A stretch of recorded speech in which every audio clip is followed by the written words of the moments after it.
ചില ഓർമ്മകളുണ്ട് നിങ്ങളുമായിട്ട് പങ്കുവെച്ചാൽ കൊള്ളാവുന്നുണ്ട്. പ്രത്യേകിച്ചും ഉർവശിയും ഉർവശിയുടെ മകളുമുള്ള സാഹചര്യം. മകളെ കണ്ടപ്പോൾ ഈ പ്രായത്തിൽ തന്നെ നമ്മൾ ഉർവശിയായിട്ട് അംഗീകരിക്കുന്നുണ്ട്. മകളുടെ പ്രായത്തിൽ ഒരു കാലഘട്ടം, ഞാനൊരു 35 കൊല്ലം മുമ്പുള്ള ഒരു ചെറിയ ഓർമ്മ മകൾക്ക് വേണ്ടി മകൾക്കുണ്ടായിരിക്കും അതിന് പങ്കുവെക്കുകയാണ്. 1921 എന്ന് പറഞ്ഞ സിനിമ ഷൊർണൂർ നിലമ്പൂരിൽ ഷൂട്ട് ചെയ്യാം. മഞ്ചേരി നിലമ്പൂർ കാട്ടിനികത്താണ്. കേരളമില്ലാത്ത കാലം എല്ലാവരും കൂടിയിരുന്നു ഒരു കുടുംബത്തിലെ പോലെ, അംഗങ്ങളെ പോലെ പേഴ്സണലായിട്ടുള്ള കാര്യങ്ങൾ വരെ സംസാരിക്കുകയും അതിന് പ്രതിവിധികൾ എന്തെങ്കിലും വേണമെന്നുണ്ടെങ്കിൽ ചർച്ചയിലൂടെ അങ്ങനെ ഒരു വലിയ കുടുംബമായിട്ട് കഴിഞ്ഞിരുന്ന ഒരു കാലഘട്ടം ആസ്വദിക്കുവാൻ കഴിയുന്ന തലമുറയിലുള്ള ഒരാളാണ് ഞാൻ. അപ്പോൾ എല്ലാവരും കൂടിയിരിക്കാൻ ഒരു നടൻ എന്ന നിലയിൽ എപ്പോഴും ഒബ്സർവേഷൻസ് ആണ്. സിനിമയിൽ അങ്ങനെ ഒരു സാഹചര്യം വന്നാൽ നമ്മൾ ഏത് എക്സ്പ്രഷൻ ഇടും, എങ്ങനെ പെരുമാറും എന്നുള്ളത് നമ്മുടെ ചുറ്റിനുമുള്ള കാര്യങ്ങൾ നോക്കി പഠിക്കുകയും കൂടെ ചെയ്യണം. ഇത് നടൻ വളരെ അപ്രതീക്ഷിതമായിട്ട് ഒരുപാട് എക്സ്പ്രഷൻസ് ഞാൻ ആ കാലഘട്ടത്തിൽ ചെയ്തിരുന്ന തരത്തിലുള്ള റോളുകൾക്ക് വേണ്ടി എനിക്ക് കിട്ടി. ആ സംഭവമാണ് പറയാൻ പോകുന്നത്. എല്ലാവരും ഇങ്ങനെ കൂടിയിരിക്കുന്നു. ഞാൻ ഇച്ചിരി ലേറ്റായിട്ടാണ് വന്നത്. യാത്രയായിരുന്നു. എനിക്കൊരു തലവേദനയുണ്ട്. ഞാനൊരു കസേരയിട്ടിട്ട് കുറച്ചൊന്ന് മാറി നിന്നപ്പോൾ ഉർവശി അന്ന് ഏറ്റവും ഹോട്ട് കേക്കാണ്. അവിടെ ഇരിക്കുന്ന വലിയ വലിയ നടന്മാരൊക്കെ ഉണ്ടെങ്കിൽ പോലും ഉർവശിയുടെ അത്രയും ഒരു ഭാഗ്യം കിട്ടിയിട്ടില്ല. കാര്യം എല്ലാ ഭാഷകളിലും തെലുങ്ക്, തമിഴ്, കന്നഡ, മലയാളം, പിന്നെ 1-2 ഭാഷകൾ അവർ ഉണ്ടാക്കിക്കൊണ്ടിരിക്കുകയാണ്. കേരളത്തിന് തുളു ഭാഷയിലൊക്കെ വിളിക്കുന്നുണ്ട്. ഇപ്പൊ തന്നെ അരുണാചൽ പ്രദേശ് വിളിച്ചിട്ട് ലൊക്കേഷൻ ശരിയില്ലാത്തതൊന്നും പോകുന്നില്ല എന്ന് പറഞ്ഞു. അന്നും ഇതൊക്കെ തന്നെ പല പല ഭാഷകളിലുള്ള സിനിമകൾ അഭിനയിക്കുന്നു. അതോടൊപ്പം തന്നെ എല്ലാവർക്കും ഉർവശിയുടെ ഒരു സൗഹൃദം നാച്ചുറലി കിട്ടിയാൽ നമ്മുടെ സ്വന്തം ഫ്രണ്ടാണെന്നൊക്കെ പറയാൻ ആഗ്രഹിക്കുന്ന എല്ലാവരും 1921 എന്ന് പറഞ്ഞാൽ മലയാള സിനിമയിൽ ഇതുവരെയായിട്ടും ഉണ്ടായിട്ടുള്ള ഏറ്റവും വലിയ ചിത്രങ്ങളിൽ ഒന്നാണ്.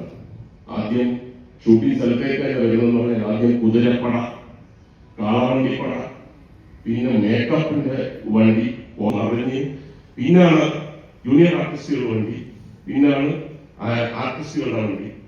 അപ്പൊ അങ്ങനെ വലിയ പടമാണ് വെല്ലുവിളിക്കുന്നു.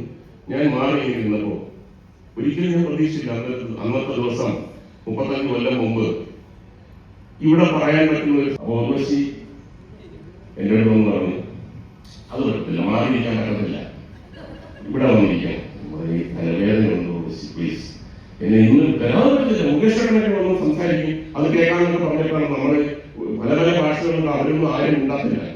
ഇവിടെ ആവുമ്പോൾ എല്ലാവരും സംസാരിക്കുന്നത് പറ്റത്തില്ല പറ്റത്തില്ല എന്ന് എന്നെ നിർബന്ധിച്ച് അവിടെ കൊണ്ടിരുത്തി. അപ്പോ ഒരു സംസാരിച്ചേ ഞാൻ പറഞ്ഞു, എന്ത് സംസാരിക്കാനാ, ഞാൻ ഇവിടെ ഇരുന്നോളാം, അത് പറ്റില്ല. പെട്ടെന്ന് ഞാൻ പറഞ്ഞു, എന്നാ നമുക്ക് ഒരു ചെറിയ ഒരു ഗെയിം, ഗെയിം പറയാം ഉർവശി. അപ്പൊ ഞാൻ പറഞ്ഞു, ഉർവശിക്ക് ജീവിതത്തിൽ ഏറ്റവും ഇഷ്ടപ്പെട്ട ആളാരാണ്?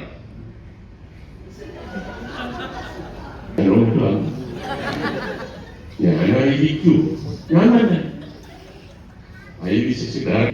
രതീഷ്, പിന്നെ ക്യാമറമാനെ നോക്കിയിരുന്നതാണ്. ഉർവശിയുടെ ഒരു ഹുക്കപ്പോഴാണ് മനസ്സിലായത്. ആതൊന്നും പറ്റില്ല. അപ്പൊ എല്ലാവരും പറഞ്ഞു അത് പറ്റില്ല, ഞങ്ങൾക്ക് അറിയാം. ജീവിതത്തിൽ ഏറ്റവും കൂടുതൽ ഇഷ്ടമുള്ള ആളാണ്. ചെറിയ ഒരുപാട് പേര് ഇഷ്ടമാണ്. അതിന്റെ മുകളിൽ ഒരു ചെറിയ ഇഷ്ടം കാണും. അപ്പോ ഈ നെഞ്ചിരിപ്പ് എന്നൊക്കെ പറയുമ്പോൾ നമുക്ക് കേൾക്കാൻ വളരെ അടുത്ത്. അയ്യോ, ഏറ്റവും വലിയ ശ്രദ്ധിക്കാത്തെന്ന് പറഞ്ഞു കഴിഞ്ഞാൽ പ്രൊഡക്ഷൻ ചായ കൊടുക്കുന്നതൊക്കെ അങ്ങനെയൊക്കെയുള്ള ആൾക്കാർ, ഓ പിന്നെ എന്റെ എന്തായാലും പറയാം. അപ്പോ ഒരു പ്രത്യേക ഘട്ടം വന്നപ്പോൾ ഞാൻ തന്നെ ഒരു വഴി പറഞ്ഞു, എഴുതി തന്നാൽ മതി, പറയാൻ നാളെ പറയണ്ട, എഴുതി തന്നാൽ മതി. ഉർവശിയുടെ മുഖത്തുള്ള എക്സ്പ്രഷൻ കാര്യമൊന്നും എനിക്ക് ഇയാളെ വിളിച്ച് ഇവിടെ കൊണ്ടുവച്ചു. അവിടെ ഇരുന്നേ ഒരു കുഴപ്പമില്ല.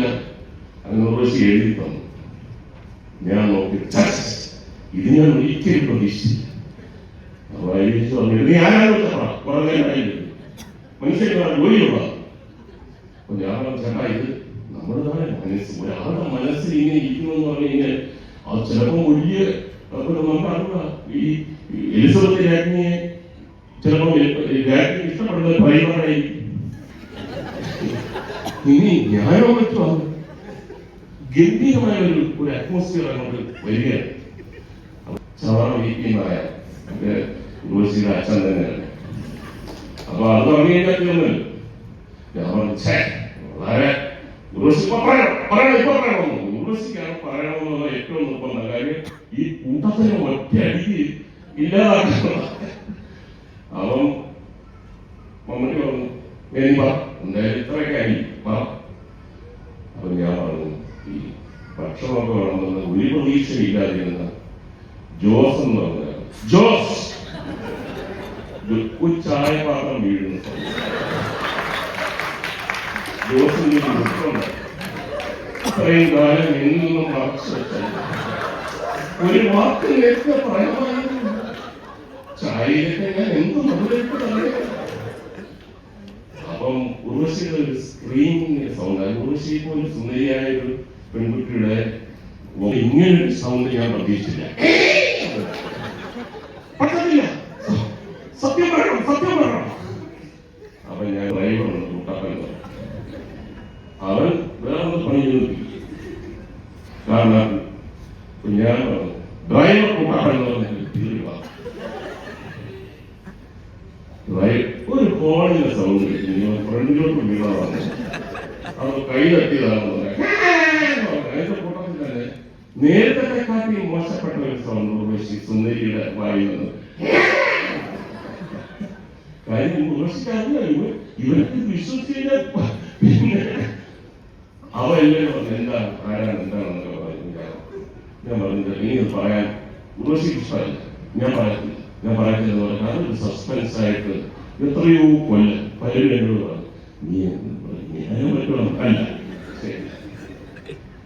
എന്റെ കയ്യിലെന്ന് പറഞ്ഞ ഉർവശി പറഞ്ഞു അവിടെ പോയിരുന്നു കലവേദന അവിടെ പോയിരുന്നു. ഞാൻ പറഞ്ഞ വേറൊരു ഗെയിം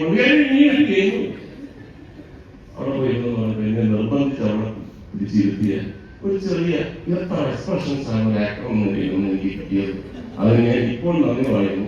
മകളെ ആരാന്ന് അറിയാമോ? ഈ 3 തരത്തിൽ ഉള്ള കാര്യങ്ങളാണ്, എല്ലാം സന്തോഷമുള്ള കാര്യങ്ങളാണ്. അഭിലാഷ് ആണ് ഇതിന്റെ പിന്നിൽ, അതിന്റെ ചരട് വലിക്കുന്ന ആൾ. അഭിലാഷ് ഞാൻ സിനിമയിൽ വന്ന് വളരെ കുറച്ച് നാളായിട്ടുള്ള അഭിലാഷായിട്ടൊക്കെ കൂടുതൽ അറിഞ്ഞു തുടങ്ങിയത്.